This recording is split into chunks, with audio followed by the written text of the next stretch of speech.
बिस्मिल्लाहिर्रहमानिर्रहीम। अस्सलाम वालेकुम नाज़रीन। इस वीलॉग में अहम ख़बरें हैं जो आपसे डिस्कस करनी है। एक तो ये कि सबसे पहले तोशाखाना की बात कर लेते हैं। तोशाखाना में जज हुमायूं दिलावर की कोर्ट में आज समाअत आगे बढ़ी है और उसमें बैरिस्टर गौहर खान जो इमरान खान साहब के वकील हैं उन्होंने कुछ दलाइल दिए हैं और उन्होंने एक एप्लीकेशन भी दी थी जज साहब को कि वो ये केस ना सुने। आज जो सूरत हाल हुई है अदालत में वो काफ़ी जो है उसमें राइवलरी क्रिएट हो गई थी मुझे लगता है, और वो सख्त जुमलों का तबादला भी हुआ है। और जिस तरह से जज साहब के रिमार्क्स हैं जो उन्होंने दिए हैं, और क्योंकि गौहर अली ख़ान साहब ने जज साहब का जो मुबैना तौर पे फ़ेसबुक पेज है उस फेसबुक पेज पे जो पोस्ट लगी हुई थी इमरान खान के हवाले से जिसमें इमरान खान की हतक हो रही थी, तौहीन हो रही थी, इंसल्ट हो रही थी, तज़हीक हो रही थी, गौहर अली ख़ान ने भरी अदालत में आज वो पोस्ट दिखा दी है और जज साहब को रेफ़र किया है और कहा है कि ये जी पोस्ट है और ये आपके फ़ेसबुक अकाउंट पर लगी हुई है। अच्छा, दिलचस्प तौर पे इंटरेस्टिंगली जज साहब की तरफ से ये आया जवाब कि क्या इसके फॉरेंसिक्स नहीं होने चाहिए।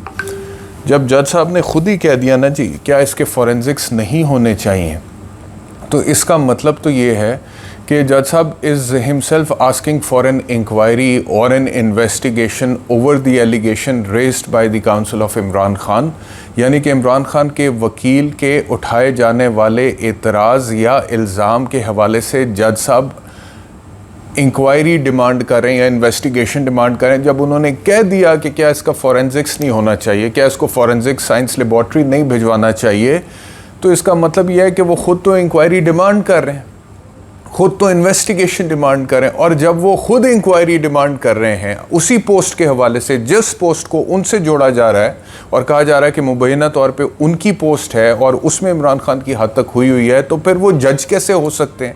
क्योंकि एक तरफ तो वो ख़ुद के ख़िलाफ़ इंक्वायरी मांग रहे हैं, इन्वेस्टिगेशन मांग रहे हैं, फॉरेंसिक साइंस लेबॉर्ट्री में उस पोस्ट को भेजने की बात कर रहे हैं ख़ुद के ख़िलाफ़, और दूसरी तरफ वो ख़ुद ही के ख़िलाफ़ जो है दरख्वास्त भी मुस्तरद कर देते हैं और कहते हैं कि केस को मैं ही सुनूंगा। तो ये तो नहीं होता कानून के अंदर, ये तो पॉसिबल नहीं है। बड़ा मशहूर कोटेशन है और अक्सर पढ़ाया जाता है लॉ स्टूडेंट्स को, that let no man be a जज इन हिज ओन कॉज। कोई भी शख्स को अपने ही केस में जज नहीं होना चाहिए। तो यहाँ पर जो जज साहब हैं वो ख़ुद जज भी हैं और वो ख़ुद उनके ऊपर एलिगेशन भी है, इल्ज़ाम भी लग रहा है कि उनका बायस है, उनकी पोस्ट से ज़ाहिर होता है, और उसके ऊपर वो ख़ुद ही इंक्वायरी भी मांग रहे हैं, ख़ुद ही इन्वेस्टिगेशन भी मांग रहे हैं और ख़ुद ही कह रहे हैं कि नहीं नहीं नहीं फिर भी मैं ही मुनासिब जज हूँ और मैं ही सुनूंगा और मेरे सुनने से जो है इस केस के मेरिट्स के ऊपर कोई फ़र्क नहीं पड़ेगा। केस के मेरिट्स के ऊपर फ़र्क पड़ेगा। केस जो है उसको जब प्रोसीडिंग को कोई भी अदालत आगे चलाती है तो उसके मेरिट्स को इंश्योर करने के लिए ज़रूरी होता है कि जज की जो इम्पार्शियलिटी या जो न्यूट्रलिटी है वो अबव बोर्ड हो, उस पर कोई सवाल ही ना उठाओ, उस पर कोई सवालिया निशान ही ना हो। अगर मिसाल के तौर पे इमरान खान के वकील बैरिस्टर गौहर खान जिन्होंने आज भरी अदालत में वो पोस्ट दिखा दी और जज साहब के सामने दिखा दी है और वो उन्होंने सवाल उठा दिया है जज साहब की क्रेडिबिलिटी पे, उनकी न्यूट्रलिटी पे, उनकी इम्पार्शियलिटी पे, उनके अनबायस्ड होने पे, उनके गैर जानिबदार होने पे, फिर सवाल तो उठ गया और उस सवाल के ऊपर जज साहब ने खुद इंक्वायरी की भी डिमांड कर दी है, खुद ही ये कह के कि इसको तो लैब भिजवाएं। तो फिर जजी तो हो नहीं सकती भाई इन हालात में, और अगर होगी तो वो इंसाफ के तकाज़ों के सरासर ख़िलाफ़ होगी और वो मामला जो है वो दुरुस्त नहीं होगा और वो मामला जो है वो किसी सूरत कानून में, आइन में उसकी गुंजाइश मौजूद नहीं है। इसके अलावा सिर्फ एक ये बात नहीं है, इसके अलावा जो जज साहब के कुछ रिमार्क्स हैं वो रिमार्क्स जो हैं उससे ज़ाहिर होता है कि अब जज साहब कुछ इस केस में पर्सनल हो गए हैं, ज़ाती ले गए हैं कुछ मामलात को जो गौहर खान की तरफ से रेज़ हुए हैं, और इस वजह से अब वो मुनासिब ही नहीं है कि he should continue as a जज इन दिस केस। मिसाल के तौर पे पहला जो रिमार्क जो मैं आपसे कह रहा था उसमें उन्होंने कहा कि आपको नहीं लगता कि इनकी जुडिशल इंक्वायरी होनी चाहिए, इनकी जुडिशल इंक्वायरी होनी चाहिए। अच्छा, और दूसरा इन फेसबुक पोस्ट की क्या फॉरेंसिक हुई है, ये भी जज हुमायूं दिलावर कह रहे हैं। आपको नहीं लगता इनकी फॉरेंसिक ज़रूरी है? तो ये, और आगे से वकील साहब कह रहे हैं, गौहर साहब मैंने जब इन पोस्ट को देखा था तो मुझे बहुत दुख हुआ था, ये गौहर खान साहब कह रहे हैं। तो अब कहने का मकसद ये है कि जब खुद ही जज साहब ने रिमार्क्स दे दिए तो फिर इस केस का इन्हीं जज साहब के पास चलना बिल्कुल भी मुनासिब नहीं है मेरे हिसाब से।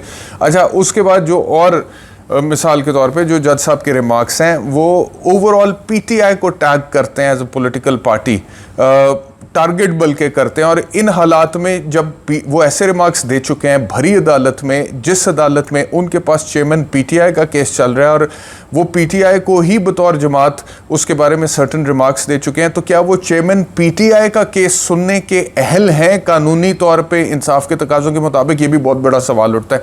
रिमार्क्स क्या हैं? रिमार्क्स हैं कि जब गौहर खान ने, बैरिस्टर गौहर खान ने वो दिखाई है जी पोस्ट कि जी ये देखें, मुझे बड़ा दुख हुआ, मैंने देखी है ये फेसबुक पोस्ट जो मुबैना तौर पे आप किया है, तो जज साहब कह रहे हैं आज गौहर अली खान ने भी वही किया जो पीटीआई करती है। अच्छा, इससे पहले अमजद परवेज़ जो कि वकील हैं इलेक्शन कमीशन के, वो ये कह चुके हैं कि पीटीआई को आदत है सोशल मीडिया पर मुहिम चलाने की और इनको आदत है ट्रोलिंग करने की।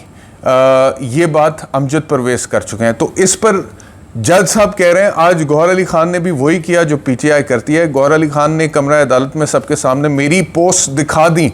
अच्छा, ये तो फिर एडमिशन भी आ गया जिसमें उन्होंने मान लिया कि मेरी पोस्ट दिखा दी। अगर ऐसे ही है, ये मीडिया में रिपोर्ट हुआ है और मैं वहां से पढ़ के आपको सुना रहा हूं। गौहर अली खान ने कमरा अदालत में सबके सामने मेरी पोस्ट दिखा दी।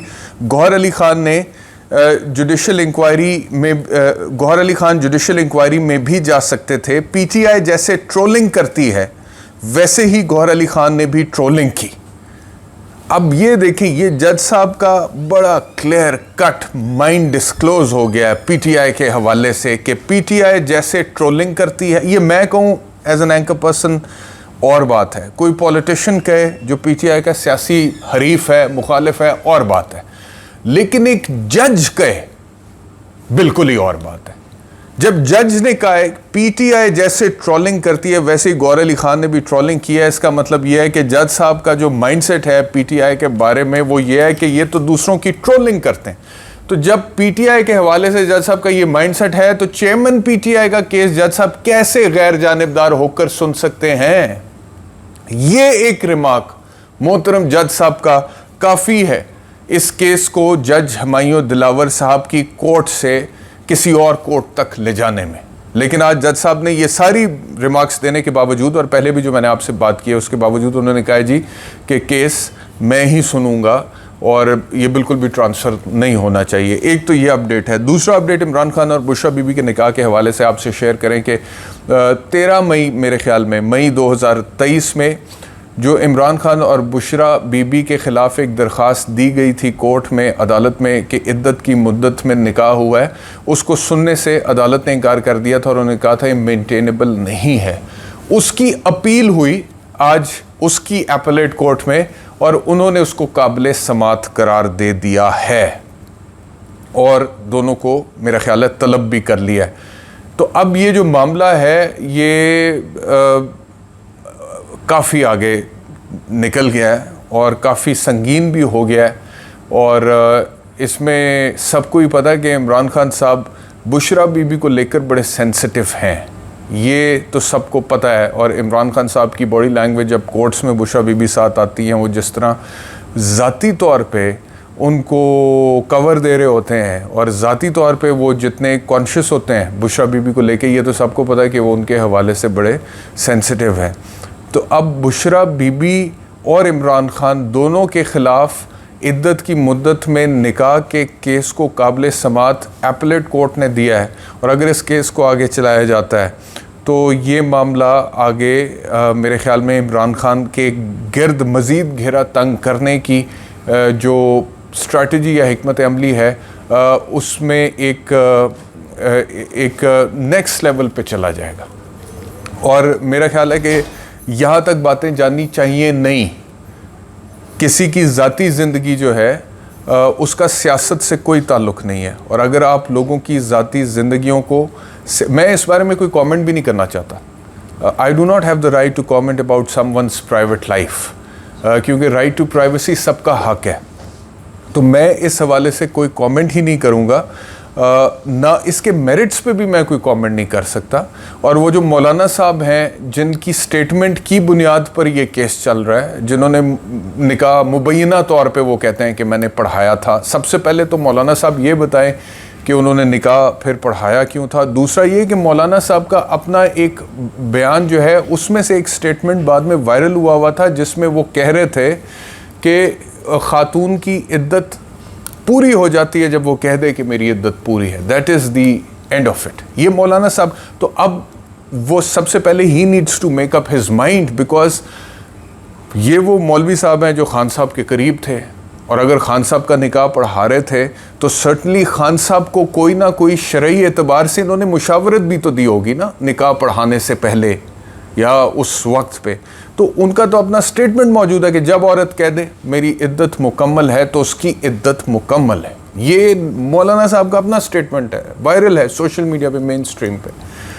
तो एक तरफ तो वो ये बयान दे रहे हैं, उसके बाद वो खुद कह रहे हैं कि मौलवी इद्दत की मुद्दत का तयन करेगा। तो ये आई डोंट नो, अब इसमें ये शरई मामला भी है, ज़ाती निजी मामला भी है, और सियासत की वजह से अगर लोगों की ज़ातियात को, उनकी निजी ज़िंदगियों को अदालतों में घसीटा जाएगा तो क्या उसका नतीजा निकलेगा। लेकिन यहाँ पर जब सियासत में बेरहमी से आगे चलने की बारी आती है तो कोई लिहाज करता नहीं है, लेकिन ये बहुत अफसोसनाक है। This is really very unfortunate. अच्छा, अगला आपसे अर्ज़ करें कि जो एक तो ये आपको बता दूं कि कल इमरान खान साहब के कई केसेस लगे हुए हैं इस्लामाबाद, और उन्होंने जाना है, और नैब तोशाखाना मेरे ख्याल में केस की इन्वेस्टिगेशन भी कल लगी हुई है, उसमें भी उन्होंने पेश होना है, और भी बहुत सारे केसेस अदालतों में जिसमें उन्होंने पेश होना है। एक और इम्पॉर्टेंट बात यह है कि कल जो फुल कोर्ट है, आज जो सुप्रीम कोर्ट में फ़ौजी अदालतों के क़याम के हवाले से हेयरिंग चली है, उस हेयरिंग में सुप्रीम कोर्ट ने फुल कोर्ट की इस्तदा वफाकी हुकूमत की मुस्तरद कर दी है, और उन्होंने कहा है जी कि फ़िलहाल फुल कोर्ट बन नहीं सकता, और उसकी वजह उन्होंने ये बताई कि कुछ जज साहिबान जो है वो छुट्टियों पे हैं और कुछ जो हैं वो पहाड़ों पर गए हुए हैं। तो फुल कोर्ट की इस्तदा जो वफाकी हुकूमत की तरफ से की गई थी वो मुस्तरद हो गई है, और अब मामला यही बेंच सुनेगा। लेकिन नेक्स्ट डेट ऑफ हेयरिंग क्या होगी इसके हवाले से अभी तक किसी किस्म की कोई ख़बर नहीं आई है। जैसी आएगी मैं आपसे शेयर करूंगा। और आज की व्लॉग की आखिरी इम्पॉर्टेंट ख़बर आपसे ये है, जो कि ज़राए से जो ख़बर आ रही है और वैसे भी रिपोर्ट हो रही है, वो ये है जी कि ये हुकूमत, ये असम्बली जो है ये 8 अगस्त को तहलील हो रही है। अब इस असम्बली की मुद्दत तकरीबन 12 अगस्त को मुकम्मल हो रही है, और अगर ये 8 अगस्त को तहलील हो जाती है, इसका मतलब ये है कि ये अपनी मुद्दत से चंद दिन पहले तहलील होगी, जिसका मतलब ये होगा कि इलेक्शन कमीशन ऑफ पाकिस्तान को 90 दिन का वक्त मिल जाएगा इंतखाबात कराने के लिए। अगर ऐन मुद्दत पे तहलील हो तो 60 दिन, और मुद्दत से थोड़ा पहले भी, 1 दिन पहले भी तहलील हो जाए तो 90 दिन। तो अगर 8 अगस्त को ये तहलील होती है तो फिर इसका मतलब ये है कि इलेक्शन कमीशन ऑफ पाकिस्तान के पास 90 दिन होंगे, 3 महीने होंगे कि वो इंतखाबात कराए। अब इलेक्शन कमीशन ऑफ पाकिस्तान उन 90 दिन में इंतखाबात कराएगा या नहीं कराएगा, इसका दारो मदार इस चीज़ पर बहुत ज़्यादा है कि केयर टेकर प्राइम मिनिस्टर कौन आ रहा है। आसिफ अली जरदारी और मियाँ नवाज शरीफ, शहबाज शरीफ के माबैन जो है ये फ़ैसला हुआ है। ज़राए से ख़बर आई है कि उन्होंने कहा है कि कोई सियासतदान नहीं होना चाहिए, और ख़ुद PDM की ये दोनों जमातें अब घबरा रही हैं कि जी अगर कोई सियासतदान के बजाय कोई ब्यूरोक्रेट या कोई रिटायर्ड जज आके बैठ गया जिसको बाद में हम भी छेड़ ना सके, हिला ना सके, तो कोई पता नहीं निगरान हुकूमत की तवालत बहुत आगे निकल जाए और हम भी इलेक्शन मांगना शुरू हो जाए। ये डर PDM के जहन में भी बैठा हुआ है। यही वजह है कि शहबाज शरीफ और आसिफ अली जरदारी ने इस बात के ऊपर इत्तफाक किया है कि किसी सियासतदान को होना चाहिए केयर टेकर प्राइम मिनिस्टर। लेकिन होगा नहीं होगा, कुछ ऐसे लोग भी हैं जिनका सियासत से बराह रास्त ताल्लुक़ नहीं है, लेकिन उनका नाम चल रहा है कि आसराइयाँ हो रही हैं कि वो केयर टेकर प्राइम मिनिस्टर हो सकते हैं। अगर उनमें से कोई केयर टेकर प्राइम मिनिस्टर के तौर पर आ जाता है और एक दफ़ा वज़ीर आज़म की कुर्सी पर बराजमान हो जाता है, तो फिर क्या मालूम कि उसका दोबारा जाने को दिल ही ना करे, जिस तरह मोहसिन नकवी साहब का जाने को दिल नहीं करता और उनका इक़्तिदार चलता चला जा रहा है, चलता चला जा रहा है, चलता चला जा रहा है, और वो फ़ैसले भी करते चले जा रहे हैं, करते चले जा रहे हैं, करते चले जा रहे हैं। बहुत शुक्रिया व्लॉग देखने के लिए। अपना ख्याल रखिए। अल्लाह हाफ़िज़।